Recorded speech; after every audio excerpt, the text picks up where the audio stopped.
Hey, everybody, welcome to the Power of Tech Education podcast series. I'm Daniel Newman, your host, principal analyst, founding partner of the Futurum Group and Futurum Research. And we're going to be doing this series talking a little bit about the importance of education, how it drives growth and innovation in the tech ecosystem. It's going to be three parts. So I'm hoping that if you're tuning into this one, you plan to tune into the other two. But we love everybody, even if you only make it for one, but pass this one along. Today, I'm going to be joined by my guest, Eric Fusilero. He's going to be actually part of all three of these podcasts, but we will have some other guests join us for these episodes. So hold on tight, strap in. We're going all in on education and the influence to tech. But first of all, Eric, welcome to this show. Since this is part one, love to have you do a quick who you are and talk a little bit about your background and why education and technology are so important to you. Eric Fusilero joined Splunk about 3 years ago. Always have been in the education enablement space, always in high tech.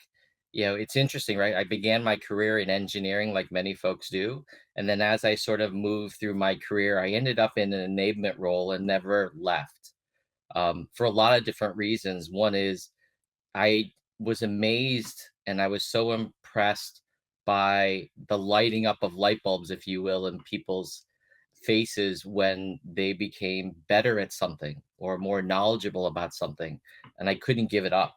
I've been doing this at a number of companies, both looking at it in terms of customers, partners, as well as employees around all different roles, whether you're on the sales side or all the way through the support side and engineering side.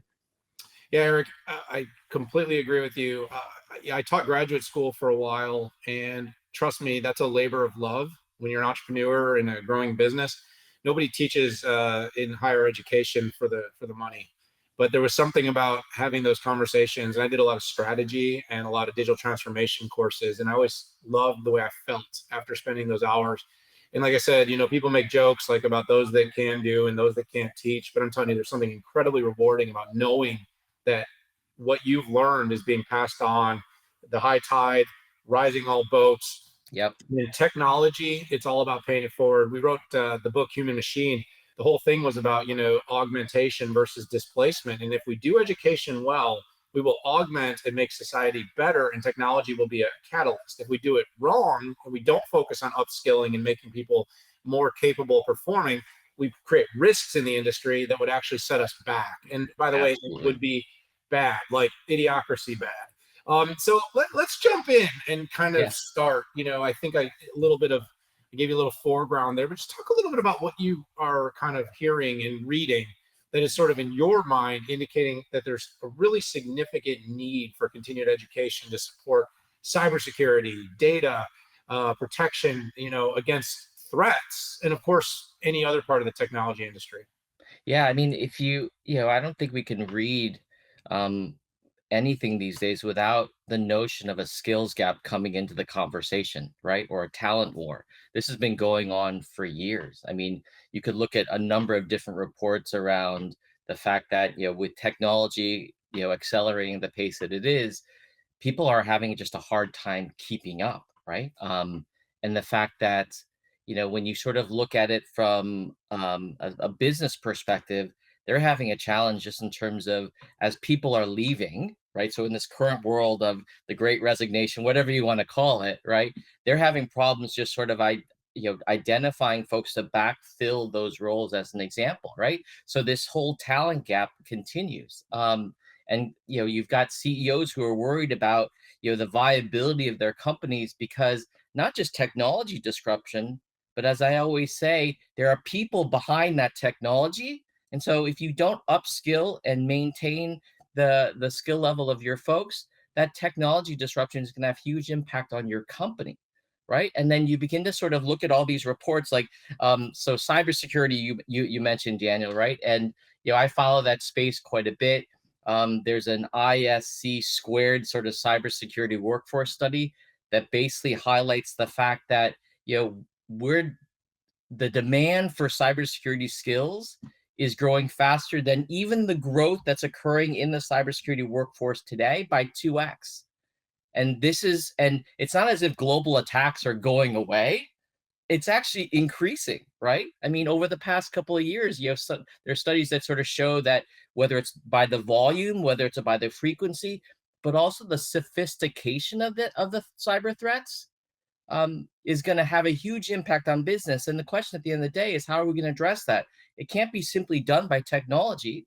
There's people behind all of that. And so I think those are just sort of just macro perspectives in terms of the talent gap, the skills gap that we've got, of which technology education and just the mindset that we have to continuously learn is so important. Yeah, I 100% agree with you.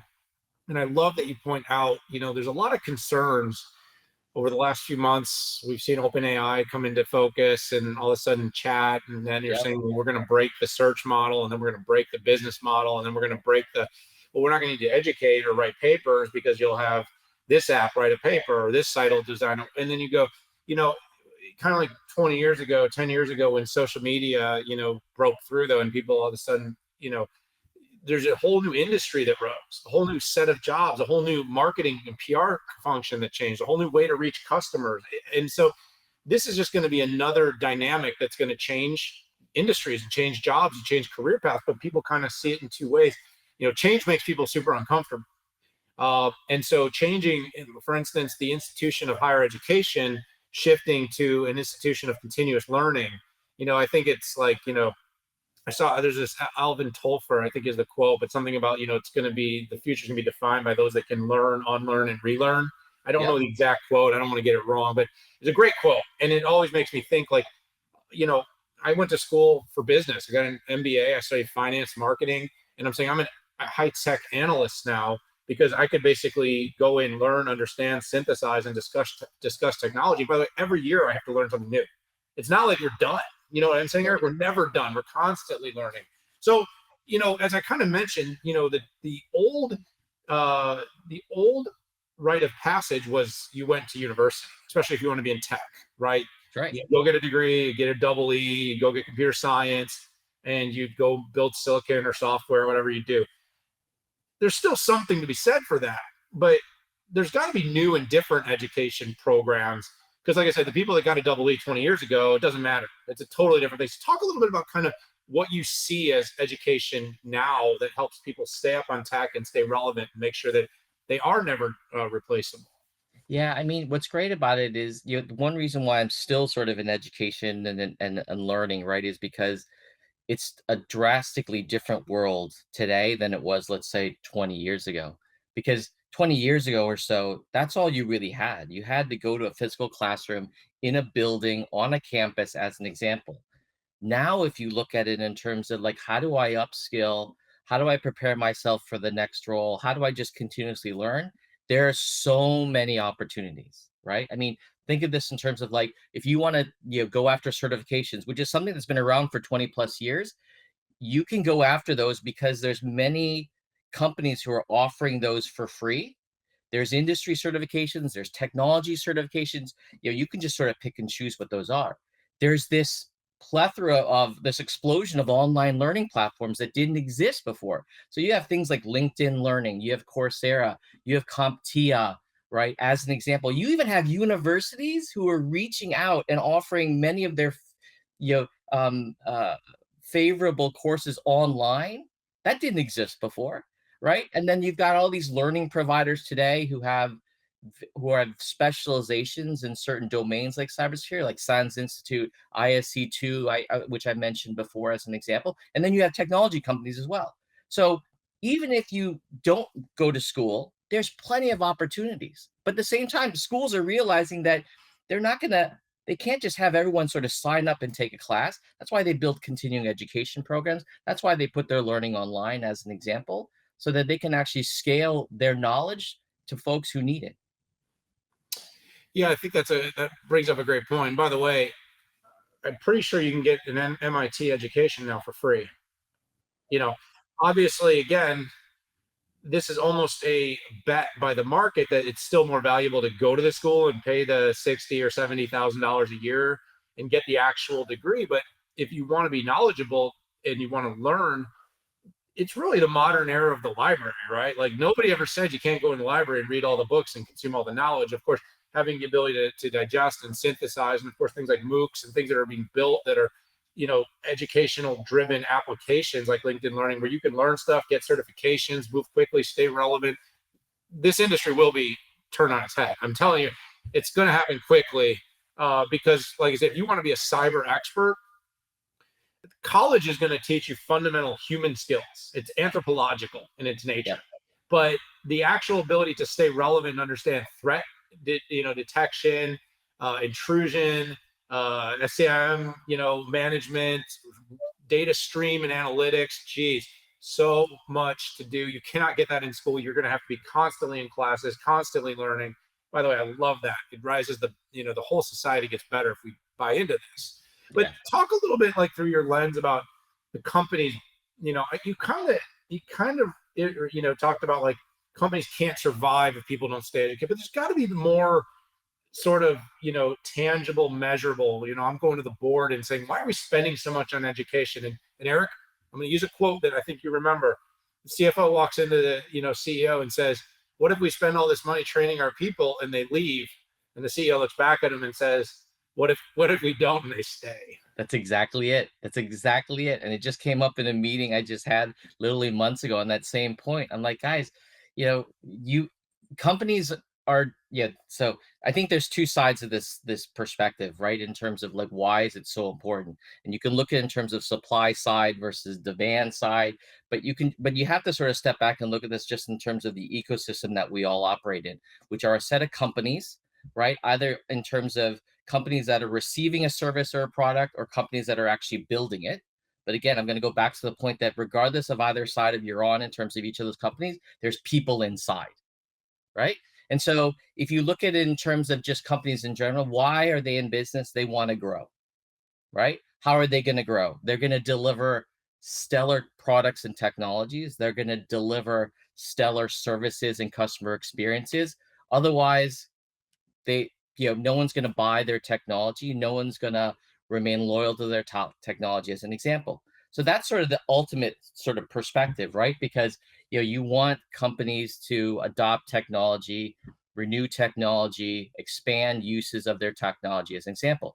So that's the macro view in terms of a company entity.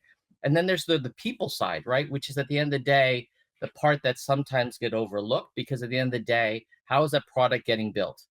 Engineers. How is that service getting delivered? Support engineers, folks in the field, professional services, as an example, right? Anyone that touches a customer of yours that you are serving is driven by a set of roles. And so investing in your folks to, one, deliver on that experience, deliver on that outcome that you want your customers to have, but also looking at it from the perspective that it's going to help them become better, um, which is in essence why people stay in companies, right? Is because at the end of the day, yes, pay is great, but investing in their future success, investing in their confidence, as an example, and just their feeding their motivations, I think is a great outcome that we should all have.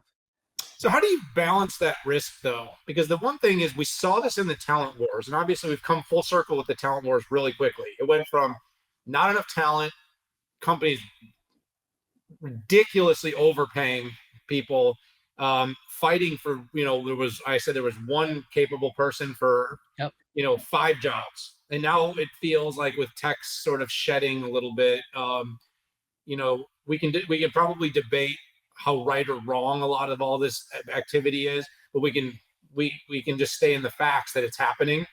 All of Yeah. a sudden now there's one job for three people. So you went from five jobs for one to now, you know, one job for three.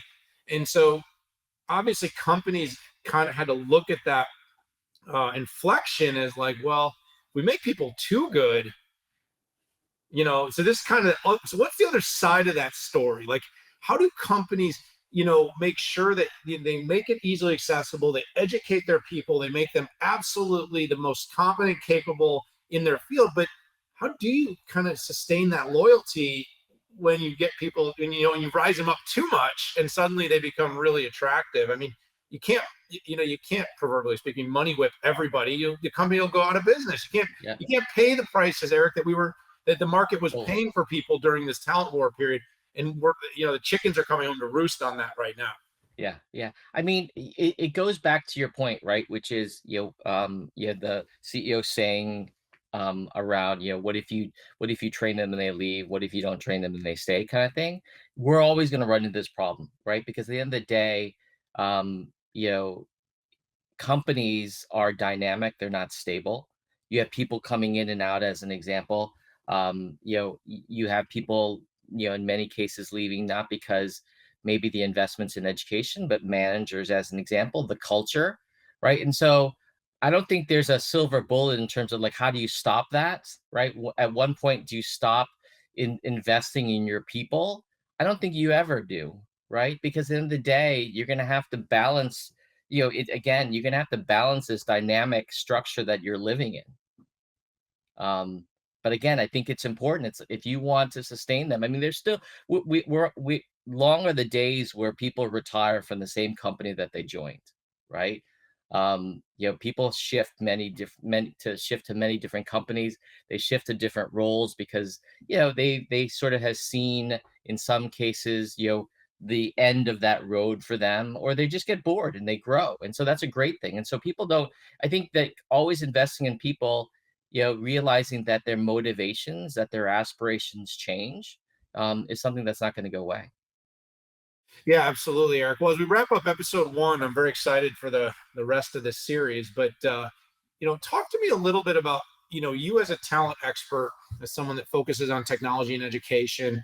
Uh, Whether you're talking to Gary, at the CEO of your company, or you're talking to CEOs across other companies that are kind of not only looking at technology and products from Splunk, but that are actually looking at, okay, how do we educate and make sure that we're able to maximize our investments? What advice are you giving to these big tech, big company, these leaders? And I'm guessing it would trickle down to smaller companies as well. Yeah, and when I sort of think about this question, there's there's a quote, right, or at least a saying by Satya Nadella from Microsoft that I think everyone sort of rallies around, right, which is it's around culture. It's creating a culture, and it's creating a learn it all culture versus the know it all culture. Because of, again, just the accelerated pace of technology, changes in the market, right? And so that's sort of what I think is the first step, which is, and we have, every company has these challenges, right? Because you always have a set of folks who believe they know it all, right? And despite the fact that not just the technology is changing, but how customers that we're serving, how they're using it to solve problems is changing, right? And so there's got to be a culture where you know they need to continue to reskill, upskill, relearn, as an example, like you mentioned, as an example, right? And so, one, investing in those programs for them, knowing what they need, not just what they want, I think is key, because you got to make sure that your investments are prioritized appropriately, as an example. Um, but again, I just think making the right investments in those programs, I think giving them space to learn, I think is sometimes overlooked, right? Because we're not all walking around just wondering what we're going to do next, right? It's like there are a lot of folks who are working literally 40, 50, 60 hours a day. And and when you ask them to do some learning, they're like, okay, when? Right? So you got to give them space to do it, right? And then you got to use data, if you will, to sort of look at it. Where are they on their journey? Where are they starting? Where do you want them to go? How do you support that and nurture that? Yeah, I think that's a really good way to wrap up episode one. I think something that we can kind of summate from this too is that well-trained, competent, and capable people with the right technology backgrounds will always be in demand. And right now, no matter what the job ratio to available talent, when you are well trained, you are well educated individually, you will always create, um, you know, opportunities for yourself. And as a company, I think it's pretty safe to say that despite there are going to be concerns and you will lose talent. I mean, truth is if you train people well enough, there will be stars. And I always have said to myself, Eric, that it's a bit of uh, it's a sad but always a very bittersweet moment when you see someone that you really built and developed up become their own star, even if it's elsewhere. because that kind of goes back to that whole sentiment of why we do what we do, why we stay in enablement, why we continue to That's educate it. people. Because Yep. in the end, when you see someone that you're like, hey, we rose that person all the way up and they got too big, too good, too smart, and they went up, it's like, we did that. And so now the key as an organization is you do it again, you do it again, you do it again, you build it, you repeat it, you scale it, you do it better, continue to learn. Eric, thanks so much. First episode's a lot of fun. I look forward to having you back on and jumping in and having the next two conversations on the power of tech education. Thanks to everybody for tuning in.